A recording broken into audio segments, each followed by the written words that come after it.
Today's episode is brought to you by Drizzly. Beer, wine, and liquor delivered in under 60 minutes.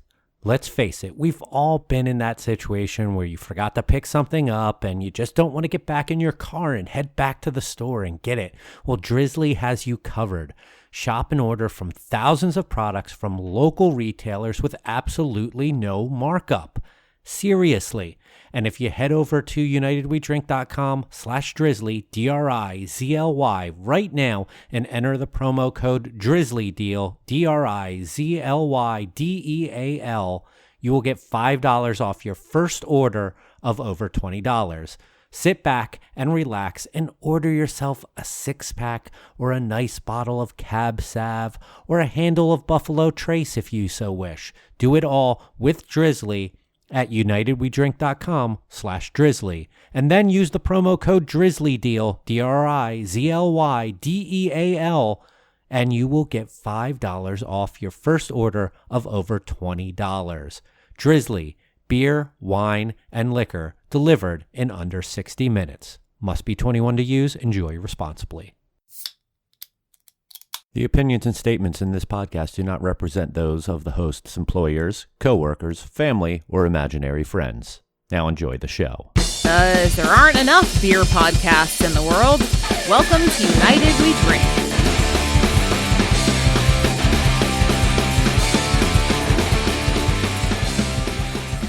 Hello, everyone, and welcome back to a brand new mini episode of the United We Drink podcast right here on unitedwedrink.com, as well as wherever fine podcasts are found. My name is Mike Urevich. I am joined today by only one of my typical co-hosts. Joel is on assignment in Chicago. He's doing a John Hughes tour of all of John Hughes films based in the Chicago area. So he's doing that right now. I am joined by Phil Palmisano. How you doing? I'm doing great, and I really hope that he's drinking a lot of Malort, maybe some Revolution Brewing Company stuff. Really enjoying that town, tearing it up. Maybe some Intelligentsia or Dark Matter coffee. You know, just dig in, live it, be it. Hopefully he gets a little bit of snow. You know, I love it. I hope he's having a great time. You're hoping that he's pushing a lot of uppers and downers through his body. Always. That's the only way that you can do it. I mean, right now, I'm on an upper, and I'm assuming you're probably drinking coffee as well. No, I don't have any in the house. No hair of the dog from last night? No.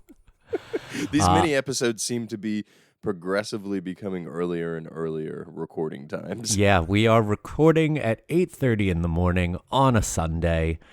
I was at a Russian birthday party last night, and consumed I'm glad about this. I only had 3 shots of vodka, and was it room temp or was it chilled? Chilled. Ooh. Yeah, that's okay. The way they roll. That, or at least their house. That's how they roll. Many more were offered, and I just left them sitting there because I was trying to be responsible so that I could record this podcast. See, ladies and gentlemen, Mike is a man of the people. He sacrificed extra shots of vodka and pleasure, if you could call it that, just to record this podcast for you this morning. I'm not a pain is pleasure type of person, so definitely not pleasure. I even poured one of the, while everyone was shooting it, I poured it onto a plate that had just scraps of food left on it. I was like, yeah, I took it. See? Oops. But yeah, very nice. Glad I'm alive. Yeah, I feel you on that one. We talked a little bit about our bucket lists last week on the main episode. That was a fun episode. It really was, and it was an episode that throughout the week I had some travel time this week, and I always enjoy it. I don't like listening to us as a podcast, I don't either. But at the same time, if I was to review us on iTunes, I'd still give us a 5-star, and you should too.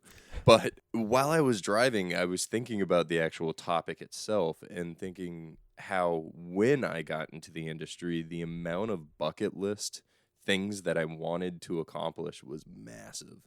And now it's funny because, as I stated on the last episode, I sort of segment out my goals throughout the year and look at some of these things. So I have I guess, a more realistic approach to things. And it's not just like, I want to accomplish 50 things. Looking back at it, we have accomplished so much. We have been able to share beers with some amazing people. It truly speaks volumes to how much fun this industry is. But at the same time, I feel like we gave a very realistic spin on what to expect, even with our bucket lists. Great point is like we gave these things that we want to do, and we kind of neglected to mention that there were things on our bucket list that we have accomplished, and we have accomplished a lot, probably each and every one of us. And I know for sure that there's plenty of things that I don't even know if I would say were on my bucket list, but after I did it, I was like, man, that is something that like should have been something I really wanted to do, and I just did it. And like sitting down and having a beer with industry people who I respect and like didn't know prior to said event, things like that are just they're hard to explain. Like I guess I'm having a tough time finding words for them because they just can pop up every now and then. Yeah, exactly. They come out of the blue, and when we got into the industry, it wasn't like, hey, we should have beers with person X. They're going to give us the best conversation. We were fanboys for the most part, and turned around, and I think we all wanted to just have a beer with Sam Calagione. Like, Yeah. But and even meeting him was such a bucket list thing for me early on, and then being able to sit in a room and actually have a conversation with him one-on-one. When I look back on it, I'm not saying I took any of that for granted, but at the same time, it's different looking back at the past and realizing how fortunate we've all been when it comes to this industry, and how moving forward, there's going to be something that pops up that should be a bucket list for us. And it probably didn't make our episode last week. Yeah. Getting Sam to tell a former coworker, fuck you, was a pretty great accomplishment. And if you haven't done that, you should. Next time you see Sam, try to get him to go tell one of your coworkers, fuck you. Report back. Did you leave any bucket list items on the table from last week, or any while you were going through the week? Did you say, man, I wish I would have threw that one out there? I don't really know. Maybe some like traveling things. Like I definitely want to go to Asheville and experience what this whole Asheville craft beer community is about. Grand Rapids, I've never been to anywhere in Michigan before, and I hear that there's some great craft beer culture or beer culture up in Michigan that I would love to go see. Portland, Maine. I've been to the other Portland on the other coast and have love that city. So I want to go see what the original Portland is all about. And but of course, going to Allagash, that I said was on a bucket list, involves going to Portland, Maine. It's probably travel stuff that I just left off. I can't think of anything else in particular. Nothing popped up in my head over the week. What about you? I would be really in. I went back to travel as well. So that upper coastal West Coast, northwest coast, The Pacific Northwest. Pacific Northwest. I've never been to. So Washington, It's one of the Oregon, most California. beautiful areas in the world. And that was, I had a conversation last night with a buddy, and I was like, man, I really want to go there. And there's just some great breweries there. Outside of that, I really want to travel internationally for the beverage industry, because I'd like to see in places like Puerto Rico and Cuba and China and Europe what the craft beer industry is doing outside of the United States. Yeah. And not in typically traditional craft beer places. So that's something that I definitely forgot, that I wish I would have, or I wasn't even thinking about it, to be honest with you. Yeah. Yeah. Well, yeah, that was a fun conversation. let us know what you have on your bucket list. If you haven't already, shoot us a tweet on Twitter or something. Love to hear your bucket list ideas.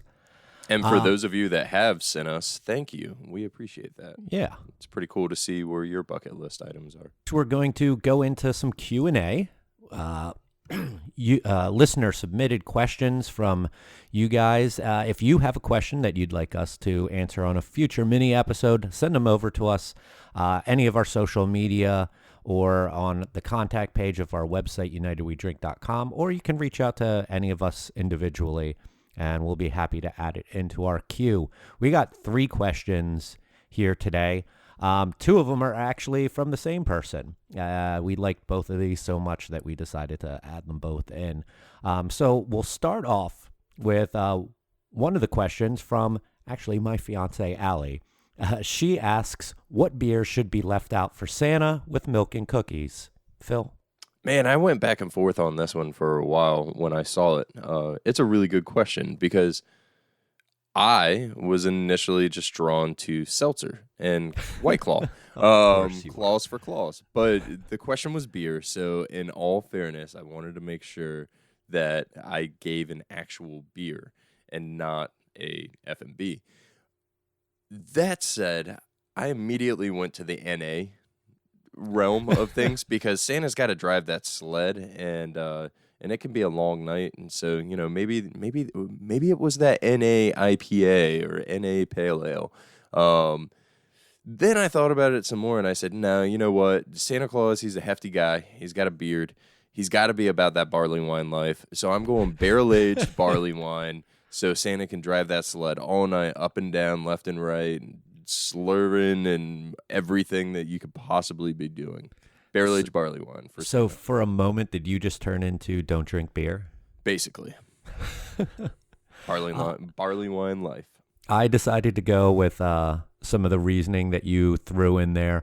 He's got a lot to do that night, so something light, something refreshing, lower in the ABV so that he's not getting crunk. And so I was going with, I actually have 2 options here, either an Allagash White or a Firestone Pivot. Allagash White seems to match. I mean, it's Christmas, it's white. Yeah. It's not Die Hard. You're dreaming. Picking fights with Joel and he isn't even here to defend himself. I like it. I like your answers. Pivo would be a good one. I like that one. Next one, we'll keep with my fiance's questions here, and she asks, do breweries have a moral obligation to get involved in their local communities, especially during the holidays? I'll start this one off, and I honestly, no, they don't have any obligation, and none of these are my business, but me personally, if I owned a brewery, I would say yes. Because if you want to be a small business in a local community, you should be involved in your local community as much as you can. Get involved with charities, get involved with other small businesses, your chamber of commerces and such, to try to drum up business for everyone. When she asked me this question last night, I gave a great example of in Boynton Beach. We have 4 breweries, and all of them are involved in a toy drive with the local police department. It's like Toys for Tots, but it's much more localized. And the police get involved and help everyone with the planning of everything, and then they go around to each brewery and pick up the boxes of toys. And make a big deal out of it. They post on social media and everything like that. I think stuff like that is absolutely an obligation as a brewery to be involved in your community, because if you aren't involved in it, then your community isn't going to be involved in you. I think you literally hit the nail on the head with be involved in your local community, because you're expecting your local community to be involved in your facility, and that doesn't matter how large or small your actual facility is. If it's maybe it's just a production facility, looking at like a Constellation facility in Virginia. There's no physical brewery there, but they could still be involved with their local community around there because they employ individuals. Mhm. Is there an obligation? So this is where it gets weird because no, there isn't an obligation. Would I like to ask my team on the sales side, hey, will you go out and do some charity events? I do. But I actually ask my team not just during the holidays. And I think that that's probably the most important piece here is we talk about a lot of this towards the end of the year, and it's not a coincidence. Everyone becomes a little bit more generous towards the end of the year because of the holidays, because taxes are coming up, different things of that nature. And what I have started to task my team and what I've challenged some of my other supplier friends is, hey, school drives, school supply drives, Thanksgiving drives, anything that you can do during the year to work with your local charity. Most of the time, these charities are getting completely overrun with toy drives and things of that nature. They have a majority of the stuff that they need, and if they do need something, they're giving you a list. So go out, do something. This year, we're doing something locally here with down in Fort Lauderdale for Bahamas relief because we reached out to a charity and they said, hey, we really appreciate it. We have more than enough toys.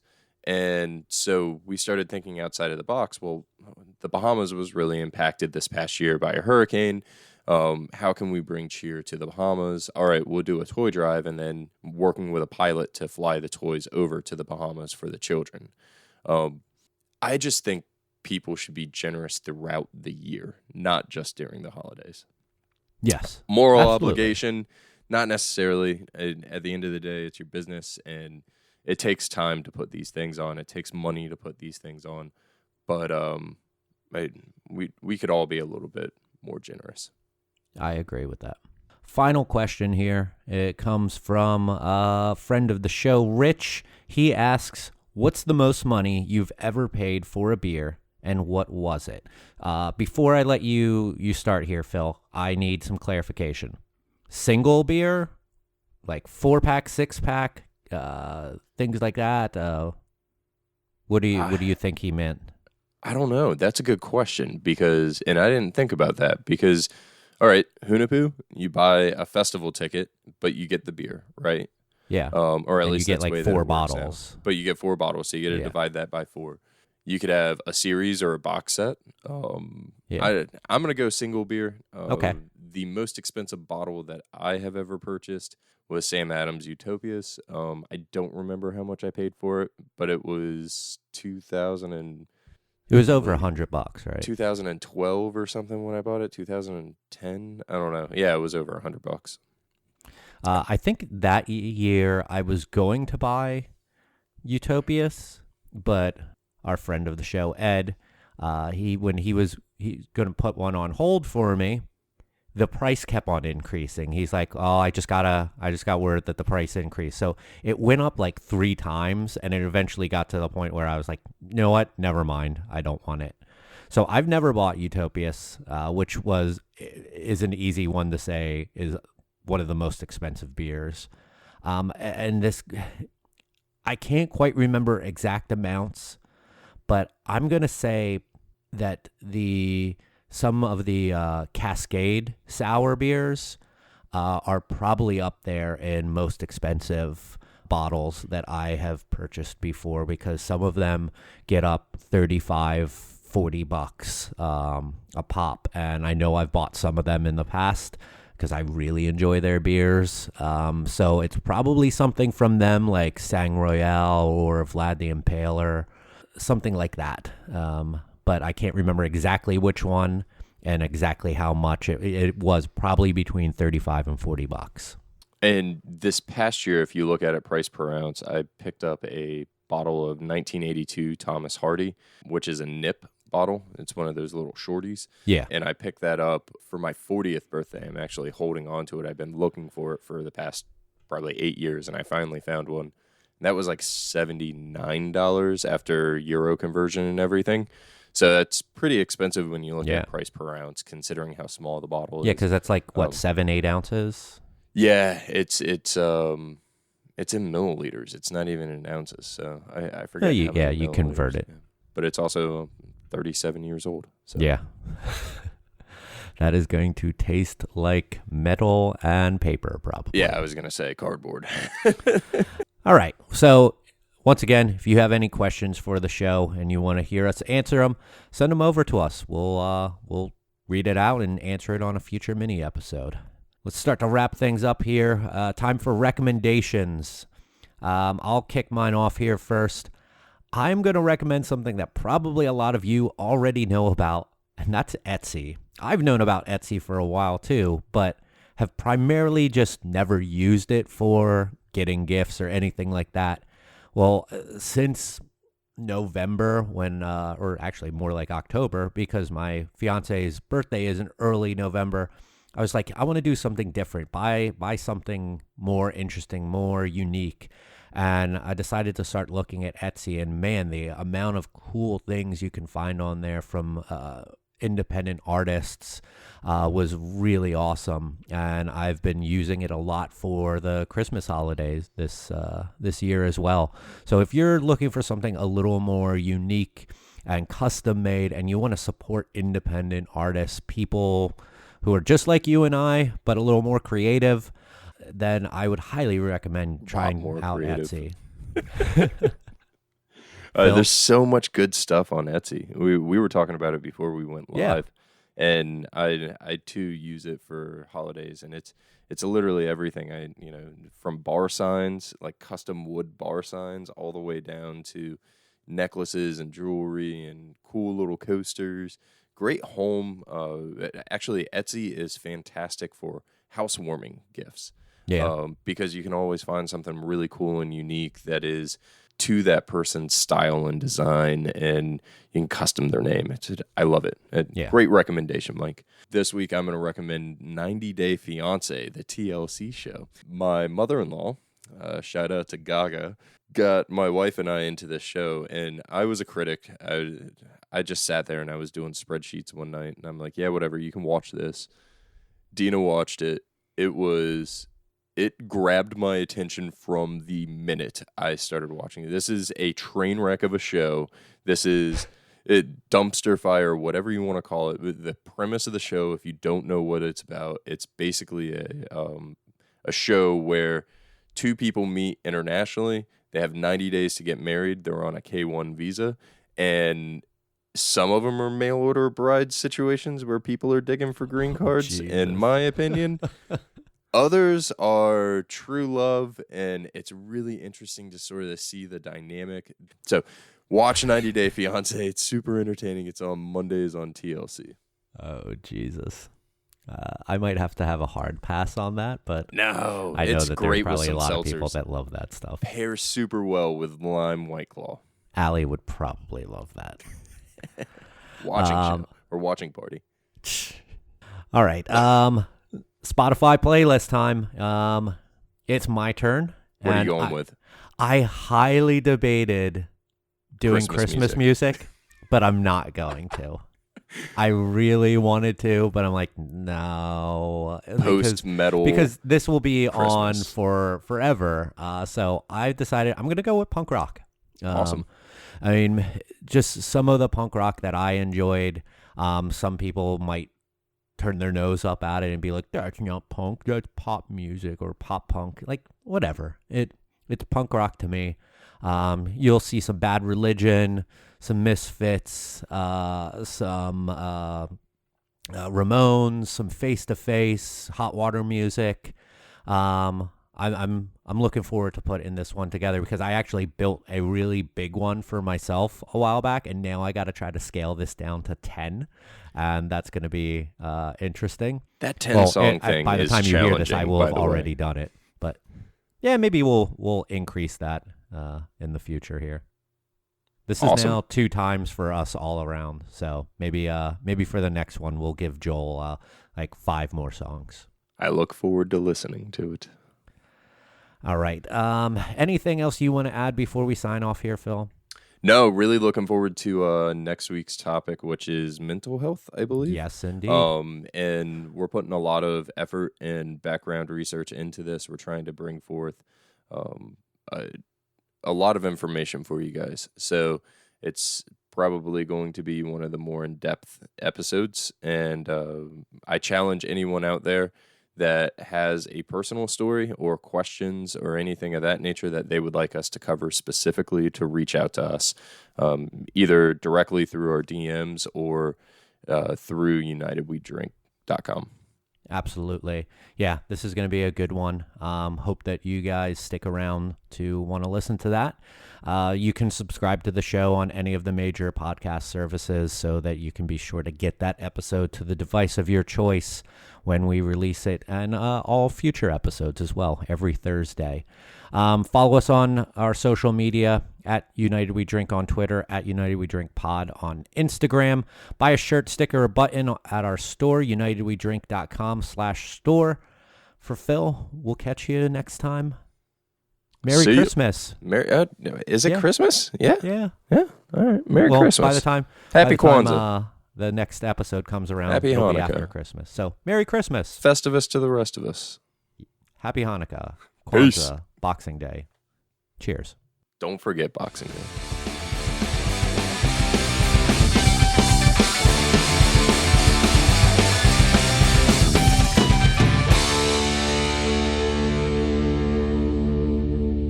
Oh my God. Recording in the morning isn't that bad.